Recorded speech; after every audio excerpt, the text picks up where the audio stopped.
Saudara-saudaraku yang diberkati oleh Tuhan, marilah pada pagi hari ini kita akan kembali beribadah kepada Tuhan sekalipun secara online. Kita akan bicara tentang bagaimana kita menyikapi keadaan.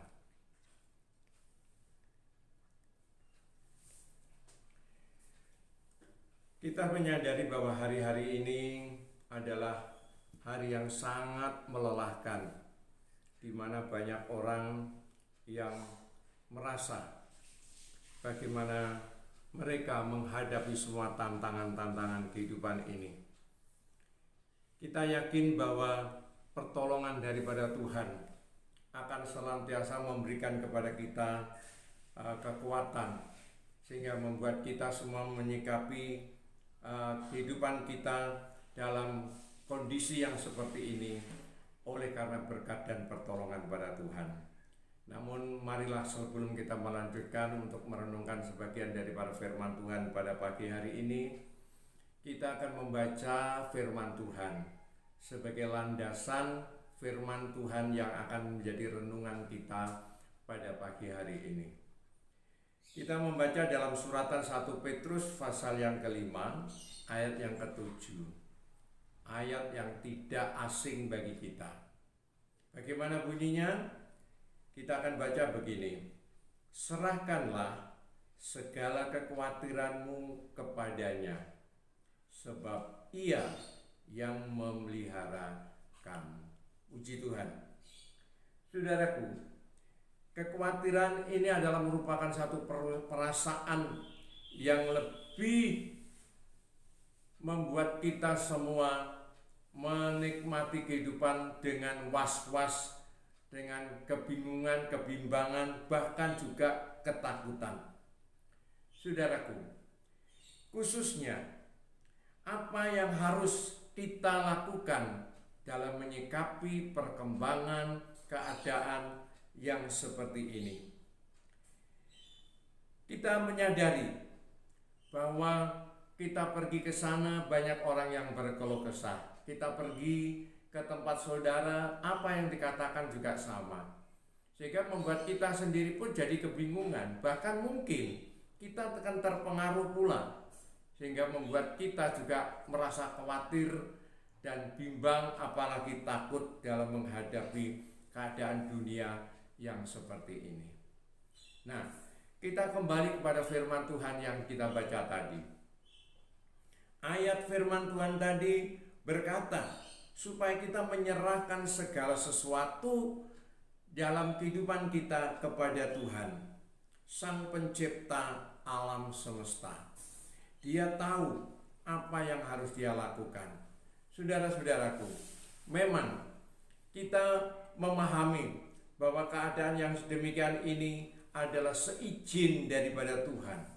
Tuhan mengizinkan keadaan ini terjadi, seperti halnya banyak orang yang berkeluh kesah, banyak orang yang menyangka bahwa segala keadaan yang seperti ini adalah karena kutukan daripada Tuhan, karena murka Tuhan, padahal tidak sedemikian rupa. Tuhan mengizinkan itu terjadi dengan tujuan supaya manusia ingat bagaimana dia menjalankan hidupnya. Ayat di atas mengingatkan kepada kita sebagai umat Tuhan agar kita tidak terpengaruh dengan keadaan yang sedemikian ini. Nah, mari kita perhatikan.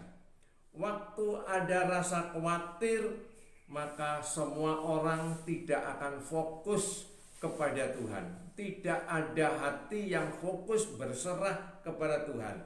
Kenapa?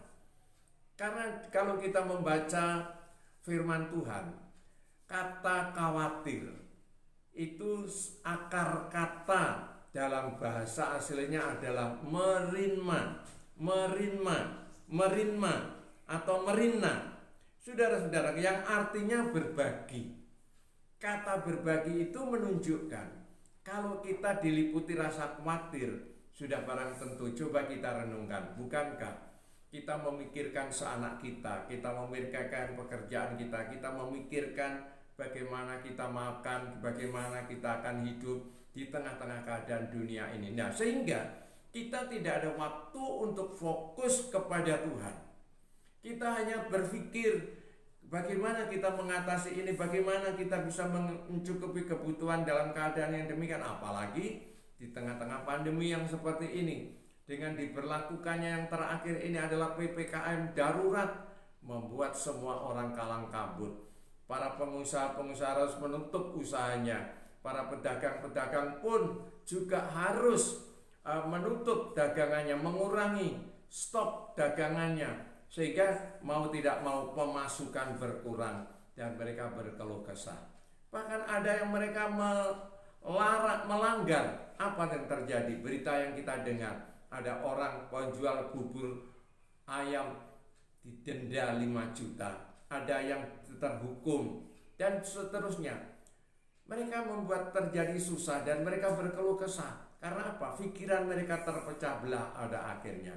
Tetapi jika kita kembali kepada apa yang Tuhan firmankan kepada kita pada hari ini, serahkan segala kekhawatiranmu kepadanya, karena Ia yang akan menjaga dan memelihara kepada kita. Nah, oleh karena itulah, saudara-saudaraku, di awal-awal pandemi virus COVID-19 ini muncul, pemerintah sudah mengizinkan dan memberikan kepada kita satu arahan agar kita tetap menjaga 3M, mencuci tangan, memakai masker, menjaga jarak. Tujuannya apa? Supaya kita tidak secara langsung bersentuhan dengan orang, dengan hal-hal yang lain yang bisa membawa tertularnya kita dengan virus 19 ini.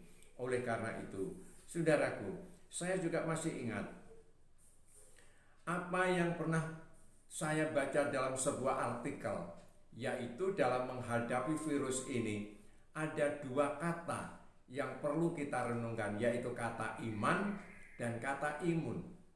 Dua-duanya ini harus diterapkan dalam setiap kehidupan kita sebagai umat Tuhan.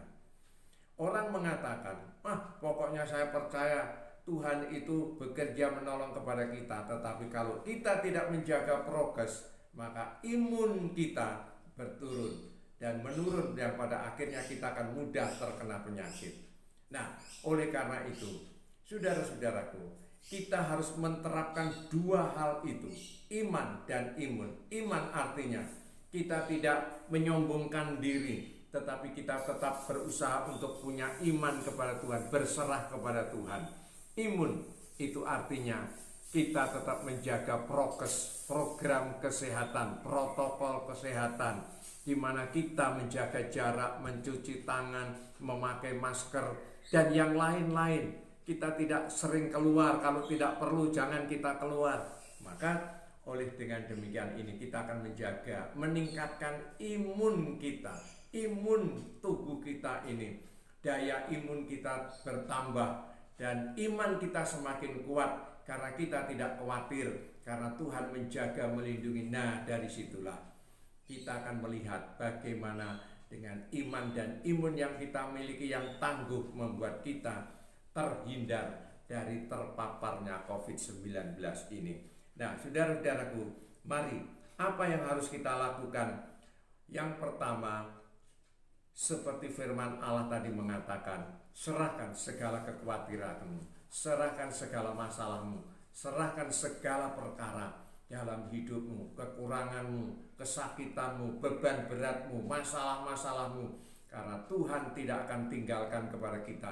Tuhan pasti menolong kepada kita. Tuhan pasti akan memberikan jalan keluar supaya kita diberikan kekuatan untuk mengatasi semua persoalan dan masalah kita. Dan kekhawatiran itu akan hilang sehingga tidak menimbulkan rasa takut kepada kita. Nah, rasa takut itu akan menimbulkan turunnya daya imunisasi kehidupan kita, sehingga memudahkan kita terpapar dengan segala macam penyakit. Oleh karena itu, berserahlah kepada Tuhan. Dia tidak akan meninggalkan kita, Dia tidak akan membiarkan kita, tetapi justru kalau kita berserah kepada Tuhan dan menjaga protokol kesehatan, insya Allah kita akan tetap diberkati dan diberikan kekuatan kesehatan kepada kita bersama keluarga, anak cucu kita semua. Kiranya Tuhan memberkati. Amin. Mari kita berdoa bersama-sama. Bapa, kami serahkan seluruh kehidupan kami dalam tangan-Mu. Di tengah-tengah pandemi yang sedemikian semakin merajalela, Tuhan tetap menolong dan memelihara kami. Asal kami tetap tangguh dan percaya berserah kepada Tuhan. Tuhan memberkati anak-anak-Mu dimanapun mereka berada. Jangan sampai mereka kehilangan iman mereka. Tuhan, kami percaya supaya Tuhan sendiri yang bekerja. Tuhan mengizinkan hal-hal ini terjadi, tetapi itu akan membuat kami, mendorong kami untuk lebih tetap setia dan percaya kepada Tuhan. Berkatilah anak-anak-Mu dimanapun mereka berada, keluarga mereka, pribadi mereka, pekerjaan mereka, nafkah-nafkah mereka. Tuhan berkati dan cukupkan mereka, sehingga mereka tidak merasa khawatir dan bimbang. Mereka tetap menjaga pemeliharaan itu daripada Tuhan. Terima kasih. Kiranya Tuhan memberkati mereka dari kehidupan mereka di sepanjang hari, sepanjang minggu, dan sepanjang tahun. Kiranya Tuhan menjaga dan memeliharakan mereka. Dalam nama Tuhan Yesus Kristus kami naikkan doa ini. Amin.